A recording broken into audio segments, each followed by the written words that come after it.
स्वागत है दोस्तों आप सभी का फिर से एक नई वीडियो में। दोस्तों आज का ये वीडियो दोस्तों जेकबोर्ड के दोस्तों क्लास 11 के सभी विद्यार्थी के लिए बहुत ही ज्यादा दोस्तों मोस्ट इंपोर्टेंट वीडियो रहने वाला है। ठीक है, बहुत से बहुत ज्यादा मोस्ट इंपोर्टेंट रहने वाला है, क्योंकि दोस्तों आज के इस वीडियो में मैं आप सभी को बताने वाला हूँ झारखंड बोर्ड क्लास 11 बोर्ड परीक्षा 2024 हिस्ट्री का दोस्तों बहुत ही ज्यादा मोस्ट इंपोर्टेंट क्वेश्चंस आज के इस वीडियो में बताने वाला हूं।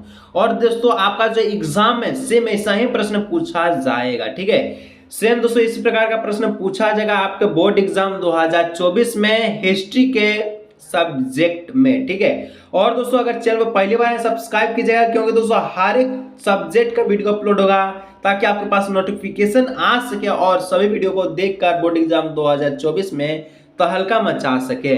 तो सब्सक्राइब करने के साथ साथ बेल नोटिफिकेशन को ऑल पे प्रेस जरूर से जरूर कर लीजिएगा। ठीक है, जितना दोस्तों को जरूर से जरूर शेयर कीजिएगा। चैनल दोस्तों पहली बार सब्सक्राइब कीजिएगा, वीडियो को शुरू से लेकर अंत तक देखिएगा। जो प्रश्न बता रहे हैं एक नंबर एकदम ध्यान से देख के जाइएगा। ठीक है, तो चलिए दोस्तों फाइनली वीडियो को स्टार्ट करते हैं। ठीक है, और दोस्तों बहुत सारा कमेंट आता है कि सर बोर्ड एग्जाम 2024 में पैटर्न कैसा रहने वाला। ठीक है, मैं बहुत बार दोस्तों हर एक वीडियो में आपको बताया हूं कि क्लास 11 का जो एग्जाम पैटर्न 2024 रहेगा ये पूरा का पूरा एमसीक्यू रहेगा। ठीक है, सब्जेक्टिव इसमें आपको एक भी प्रश्न नहीं देखने को मिलेगा। फिर भी दोस्तों बहुत कमेंट आता है कि सर ऑब्जेक्टिव होगा कि सब्जेक्टिव होगा। इसका मतलब आप वीडियो को शुरू से लेकर अंत तक नहीं देखते हैं ताकि आपको जो पैटर्न समझने में दिक्कत होता है। तो दोस्तों मैं शुरू में भी कहता हूँ, लास्ट में कहता हूँ, बीच बीच में कहता हूँ कि आपका एमसीक्यू ही होगा, एमसीक्यू ही होगा। ठीक है, जिसका उत्तर आपको एमआर शीट पर गोल गोल करके देना होगा। ठीक है, चलिए वीडियो को स्टार्ट करते हैं, टेंशन मत लीजिए। तो दोस्तों यहाँ पर जो पहला प्रश्न पूछा है, ठीक है, देखिए ध्यान से देखिएगा, बोर्ड एग्जाम 2024 के लिए सबसे ज्यादा दोस्तों मोस्ट इंपोर्टेंट रहने वाला। ठीक है, कहता पहला प्रश्न निम्नलिखित में से विश्व का प्राचीनतम सभ्यता कौन सा है। अब आपको पता होगा कि सर जो आपका विश्व का वर्ल्ड का प्राचीनतम, ठीक है, ओल्डेस्ट सभ्यता कौन है। तो विश्व का दोस्तों सबसे पुराना सभ्यता दोस्तों है मेसोपोटामिया की सभ्यता। ठीक है, ऑप्शन नंबर डी मेसोपोटामिया की सभ्यता जो आपका विश्व का यानी कि जो आपका वर्ल्ड का सबसे पुराना सभ्यता है। ठीक है, दूसरा प्रश्न कहता है दोस्तों मेसोपोटामिया की आरंभिक सभ्यता कौन सी थी। ठीक है, मेसोपोटामिया की आरंभिक सभ्यता सबसे जो शुरू वाला सभ्यता था वो कौन सा सभ्यता था। तो मेसोपोटामिया का आरंभिक सभ्यता को सुमेर सभ्यता कहते हैं। ठीक है, ऑप्शन नंबर ए हो जाएगा सुमेर सभ्यता। ठीक है, चलिए 3 नंबर दोस्तों कहता है मेसोपोटामिया की सभ्यता किस नदी के किनारे विकसित हुई। जब मेसोपोटामिया की सभ्यता बना तो कौन सी नदी के किनारे विकसित हुआ था। तो ये दोस्तों दजला नदी के किनारे विकसित हुआ था। ठीक है, ऑप्शन नंबर ए हो जाएगा। ठीक है, चलिए आगे दोस्तों 4 नंबर कहता है बेबीलोन नगर का प्रमुख देवता कौन है। तो बेबीलोन नगर जो आपका है उसका प्रमुख देवता, प्रमुख गॉड कौन है। तो मर्दुक है। कौन है, मर्दुक। ऑप्शन नंबर ए हो जाएगा। ठीक है, चलिए 5 नंबर दोस्तों कहता है मेसोपोटामिया की लिपि क्या है। तो जो मेसोपोटामिया है उसका लिपि क्या है। तो लिपि जो उसका है दोस्तों ये किलाक्षर लिपि है। कौन सा लिपि है, किलाक्षर। ऑप्शन नंबर बी हो जाएगा। ठीक है, किलाक्षर लिपि। चलिए 6 नंबर दोस्तों कहता है मेसोपोटामिया में युद्ध एवं प्रेम की देवी को क्या कहा जाता है। ठीक है, युद्ध भी, वॉर, ठीक है, और आपका प्रेम, ठीक है, लव की देवी को क्या कहते हैं। वॉर एंड लव की देवी को क्या कहते हैं दोस्तों, इसको हम लोग कहते हैं, क्या कहते हैं, इनिन्नी। ठीक है, इनिन्नी क्या बोलते हैं, इनिन्नी। चलिए 7 नंबर दोस्तों कहता है आशुरबेनिपाल कहाँ के शासक है। आशुरबेनिपाल कहाँ के शासक थे। तो आशुरबेनिपाल दोस्तों ये असीरिया के शासक थे। कहाँ के, असीरिया के। ऑप्शन नंबर ए हो जाएगा। ठीक है, चलिए 8 नंबर दोस्तों कहता है मेसोपोटामिया के उर देवता किससे संबंधित हैं। मेसोपोटामिया का जो देवता था जिसका नाम है उर, ठीक है, वो कौन से, जो मेसोपोटामिया का उर देवता ये कौन से चीज से संबंधित थे। तो ये जो आपका संबंध रखते थे दोस्तों ये आपका जो चंद्र से यानी कि चंद्रमा से संबंधित है। ठीक है, चांद से। चलिए 9 नंबर दोस्तों कहता है गिलमेसिक महाकाव्य का संबंध किससे है। तो गिलमेसिक, कौन सा मेसिक, गिलमेसिक महाकाव्य का संबंध किससे है। तो गिलमेसिक महाकाव्य का संबंध मेसोपोटामिया से ही है। ठीक है, ऑप्शन नंबर ए हो जाएगा। ठीक है, चलिए 10 नंबर दोस्तों कहता है जिगुरत का संबंध निम्नलिखित में से किससे था। तो जिगुरत का जो संबंध है दोस्तों ये आप सभी का मंदिर से था। ठीक है, कौन से किससे संबंधित था, मंदिर से। ऑप्शन नंबर ए हो जाएगा। ठीक है, चलिए 11 नंबर दोस्तों कहता है कौन सा साम्राज्य 3 महाद्वीप एशिया, अफ्रीका और यूरोप तक विस्तृत था। ठीक है, कौन सा महाद्वीप दोस्तों एशिया, अफ्रीका, यूरोप तीनों तक विस्तृत था। तो इसका नाम था दोस्तों कौन सा आपका जो हो जाएगा, कौन सा साम्राज्य, तो 11 का जो right answer option number C हो जाएगा, ठीक है। रोमन साम्राज्य और ईरानी साम्राज्य, यानी ऑप्शन नंबर सी, ए और बी दोनों। चलिए 12 नंबर दोस्तों कहता है रोम किस नदी के किनारे बसा हुआ था। रोम दोस्तों कौन सा नदी के किनारे बसा हुआ है, तो रोम आपका टाइबर नदी के किनारे बसा हुआ है, ठीक है। ऑप्शन नंबर ए हो जाएगा राइट आंसर। चलिए 13 नंबर दोस्तों कहता है रोम के आरंभिक निवासी किस प्रजाति के थे। तो रोम का आरंभिक निवासी जो शुरू वाला निवासी था वो दोस्तों आपका, ठीक है, एडेस्क्विन के निवासी के थे, ठीक है, एडेस्क्विन प्रजाति के निवासी थे। तो ऑप्शन नंबर 13 का 4 यानी कि डी हो जाएगा, ठीक है। चलिए 14 नंबर दोस्तों कहता है रोम का पहला सम्राट कौन बना। तो रोम का जो पहला सम्राट बना दोस्तों कौन बना, तो रोम का पहला सम्राट अगस्टस सीजर बना था, ठीक है, Augustus Caesar. Option number B हो जाएगा राइट आंसर 14 का, ठीक है। चलिए 15 नंबर दोस्तों कहता है कुस्तुनतुनिया नगर की स्थापना किसने की थी। तो कुस्तुनतुनिया नगर का जो स्थापना दोस्तों कौन किया था, तो ये क्या था, कॉन्स, ठीक है, टेंटाइन ने, ठीक है, कॉन्स्टेंटाइन ने। ऑप्शन नंबर बी हो जाएगा इसका करेक्ट ऑप्शन। चलिए 16 नंबर दोस्तों कहता है रोमन साम्राज्य का प्रसिद्ध चिकित्सक था।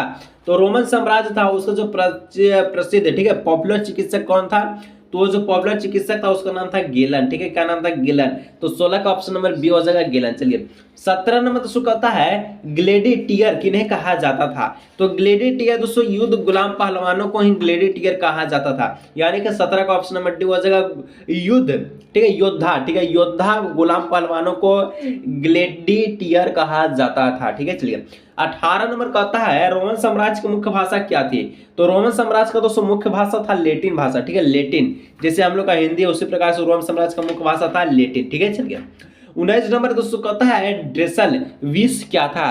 तो जो ड्रेसल विश है दोस्तों ये क्या था, तो ये जो आपका एक प्रकार का मिट्टी का बर्तन को ड्रेसल विश कहते हैं, ठीक है। ऑप्शन नंबर 19 का ए हो जाएगा राइट आंसर। चलिए 20 नंबर दोस्तों कहता है कोलोसियस था, कोसियस, ठीक है, कोलोसियम, ठीक है, कोलोसियम था। तो कोलोसियम क्या था, तो कोलोसियम दोस्तों जो इसको हम लोग कहते थे एक आखरे का नाम था, ठीक है, एक अखाड़े का नाम था जिसको कोलोसियम कहा जाता था।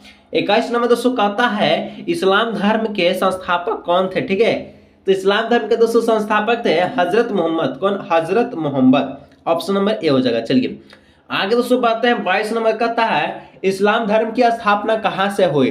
तो इस्लाम धर्म का जो स्थापना हुआ दोस्तों ये कहां से हुआ, तो 22 को ऑप्शन नंबर ए हो जाएगा मक्का में से इस्लाम धर्म का स्थापना हुआ था, ठीक है। 23 नंबर कहता है इस्लाम में हिजरत किस घटना को कहा जाता है। तो इस्लाम में हिजरत किस घटना को कहा जाता है, तो किस घटना को कहते हैं, तो मोहम्मद साहब द्वारा मक्का से मदीना जाने की घटना को ही इस्लाम हिजरा कहते हैं, ठीक है। चलिए 24 नंबर दोस्तों कहता है पहले खलीफा कौन बने, ठीक है, पहले जो खलीफा है वो कौन बना। तो पहला जो खलीफा है वो अबूबकर, ठीक है, पहला खलीफा बना। तो 24 का ऑप्शन नंबर ए हो जाएगा करेक्ट ऑप्शन। चलिए 25 नंबर दोस्तों कहता है इस्लाम धर्म के संस्थापक हजरत मोहम्मद साहब अरब कबीले की किस जाति से, इस जाति से संबंधित है। तो इस्लाम धर्म के संस्थापक हजरत मोहम्मद साहब जो है कौन से कबीले से संबंधित है। तो दोस्तों जो कबीला था वो था जिनका नाम था बद्दू, ठीक है, बद्दू के जो आपका जो जाति से संबंधित है, ठीक है, बद्दू कबीले के जाति से संबंधित है। चलिए 26 नंबर दोस्तों कहता है इस्पात की तलवारों के निर्माण के लिए किस स्थान के ख्याति थे। तो इस्पात, ठीक है, इस्पात का जो तलवार होता है वो दोस्तों कौन से स्थान में ख्याति था, तो दमिश्क के, ठीक है, ऑप्शन नंबर बी हो जाएगा। चलिए 27 नंबर दोस्तों कहता है इस्लामिक दर्शन सबसे अधिक किस दर्शन से प्रभावित हुआ। तो इस्लामी दर्शन सबसे अधिक कौन से दर्शन से प्रभावित हुआ, तो 27 का ऑप्शन नंबर हो जाएगा दोस्तों डी नंबर, ठीक है, डी ईरानी, ठीक है, ऑप्शन नंबर डी हो जाएगा ईरानी इसका राइट आंसर। चलिए 28 नंबर दोस्तों कहता है शाहनामा की रचना किसने की। तो शाहनामा की जो रचना दोस्तों कौन किया था, तो शाहनामा का जो रचना है ये दोस्तों आपका फिरदौसी ने किया था, ठीक है। 28 का ऑप्शन नंबर हो जाएगा फिरदौसी। चलिए 29 नंबर दोस्तों कहता है पैगंबर मोहम्मद के प्रतिनिधित्व को कहा जाता था।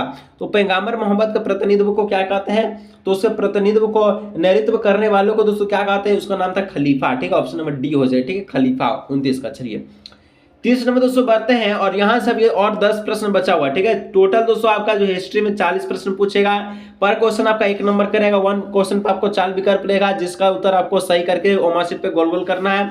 बचा 10 नंबर दोस्तों, 10 नंबर आपको इंटरनल असेसमेंट के रूप में आपका स्कूल से दिया जाएगा, ठीक है। चलिए तो 30 नंबर कहता है पैगंबर मोहम्मद की माता का क्या नाम था? तो पैगंबर मोहम्मद का जो माता था दोस्तों उसका नाम था फातिमा, ठीक है। क्या नाम था? फातिमा। ऑप्शन में सी हो जाएगा करेक्ट ऑप्शन, ठीक है। चलिए, सॉरी, पैगंबर मोहम्मद की माता पूछा, ठीक है। तो इनका नाम फातिमा नहीं था, बल्कि दोस्तों क्या था? अमीना नाम था, ठीक है। क्या? अमीना। ऑप्शन नंबर बी हो जाएगा अमीना। चलिए, 31 नंबर दोस्तों कहता है फील्ड का शाब्दिक अर्थ क्या होता है? फील्ड मतलब ही होता है दोस्तों जमीन का टुकड़ा। जमीन का टुकड़ा है, क्यों हम लोग क्या कहते हैं? फील्ड कहते हैं, ठीक है। चलिए, अब दोस्तों 32 नंबर कहता है 5 क्या है? तो 5 दोस्तों हम आपको बताए थे 5 क्या है। तो 5 एक प्रकार का क्या है? तो ये जो आपका जागीर को ही हम लोग 5 कहते हैं, ठीक है। जागीर को 5 कहते हैं। चलिए, 33 नंबर कहता है दोस्तों सर्फ किससे कहा जाता है? सर्फ, सर्फ जो है किसे कहा जाता है?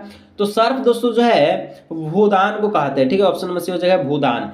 34 नंबर कहता है समांति, ठीक है। समांति समाज नामक पुस्तक के लेखक कौन थे? तो समांति समाज नामक पुस्तक के लेखक दोस्तों कौन थे? तो यहाँ पर इसका जो है मार्क ब्लॉक, ठीक है। मार्क ब्लॉक जो इसका राइट आंसर हो जाएगा ऑप्शन नंबर 34 का डी नंबर, ठीक है। चलिए, यहाँ तक पहुंच के जो चैनल पर दोस्तों पहली बार सब्सक्राइब नहीं किया जरूर से कर लीजिएगा। हिस्ट्री अभी आया है, इकोनॉमिक्स आने वाला है, ज्योग्राफिक आने वाला है, ठीक है। और आप सभी का दोस्तों इंग्लिश का और हिंदी को और इंग्लिश इलेक्टिव, हिंदी इलेक्टिव और भी दोस्तों अन्य सब्जेक्ट जो कि आपका साइंस और कॉमर्स का स्टूडेंट के लिए है। तो दोस्तों चैनल पर पहली बार सब्सक्राइब जैसे कीजिएगा एग्जाम तक जुड़े रहने के लिए, ठीक है। चलिए, 35 नंबर कहता है समांतवाद की सबसे छोटी इकाई को क्या कहते हैं? समांतवाद की सबसे छोटी इकाई को दोस्तों हम लोग नाइट कहते हैं। क्या कहते हैं? नाइट। ऑप्शन नंबर बी हो जाएगा नाइट। चलिए, अब दोस्तों 36 नंबर कहता है समांती व्यवस्था के शिखर पर कौन था? समांती व्यवस्था के शिखर पर कौन था? तो समांती व्यवस्था के शिखर पर दोस्तों कौन था? तो यहाँ पर 36 का ऑप्शन नंबर हो जाएगा ए नंबर, ठीक है। राजा, राजा को ही समांती व्यवस्था के शिखर पर कहता था, ठीक है। 36 हो गया। 37 नंबर कहता है नाइट किसे कहा जाता है? तो नाइट दोस्तों देखिए घुड़सवार योद्धाओं को नाइट कहते हैं, ठीक है। तो 37 का ऑप्शन नंबर ए हो जाएगा। चलिए, 38 नंबर दोस्तों बोलता है कि बड़े समांत घर के क्या कहते हैं? तो बड़े समांत के घर को क्या कहते हैं? तो बड़े समांत के घर को दोस्तों मेनर कहते हैं। क्या कहते हैं? मेनर। चलिए, 39-40 दो और प्रश्न है। तो 39 नंबर कहता है पोपिलियो तृतीय ने किसे पवित्र रोमन सम्राट बनाया? तो पोपिलियो तृतीय ने दोस्तों किसे पवित्र रोमन साम्राज्य बनाया? तो यहाँ पर दोस्तों 35 हो गया, यहाँ पे क्या बोलता है 39 का ऑप्शन नंबर डी, ठीक है। सारमल्ला, ठीक है। सारलामा, ठीक है। चलिए, ऑप्शन नंबर डी जो भी लिखा है। चलिए, 40 समय कहता है ईसाई धर्म का प्रथम पोप किसे माना जाता है? तो ये ग्रिगोरी को ईसाई धर्म का प्रथम पोप माना जाता है। तो दोस्तों आज के इस वीडियो में ये रहा 40 में बहुत ही मोस्ट इंपोर्टेंट क्वेश्चन दोस्तों आपके बोर्ड एग्जाम 2024 के लिए तहलका मचाने वाला है, ठीक है। और दोस्तों अभी तक और भी बहुत क्वेश्चन आएगा, टेंशन मत लीजिए। इतना क्वेश्चन ला देंगे कि आप जो है पढ़ते पढ़ते थक जाइएगा और बोर्ड एग्जाम में तहलका मचा दीजिएगा, ठीक है। तो चलिए आज की इस वीडियो का ये रखते हैं, मिलेंगे दोस्तों नेक्स्ट